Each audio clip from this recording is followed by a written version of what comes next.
Sa pangunguna ni Mayor Benjamin Magalong, nanumpa ang 10 bagong halal na opisyal ng Barangay Health Workers Federation Incorporated. Sila ang hahalili sa nasabing organisasyon kung saan tutulong sa mga kani-kanilang mga barangay health centers tulad ng home visit sa iba't ibang mga barangay health-related programs, contact tracing at iba pa. Ayon sa bagong halal na presidenteng si Melanie Gordo, kanilang tututukan ang pagbibigay ng wastong impormasyon. Ito ay dahil sa mabilis na pagkalat ng maling impormasyon sa internet.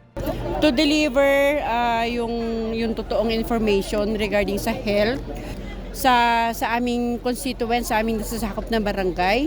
And first and foremost, siguro magagawa namin to with the help of our HSO staffs at saka yung mga barangay officials din po. Kanyang ibinahagi rin na isa sa mga kinakaharap ng barangay health workers ay ang diskriminasyon. Siguro yung discrimination, hindi pa rin natin maiwasan yung discrimination kasi yung iba, minamaliit nila yung mga kakayahan ng barangay health workers.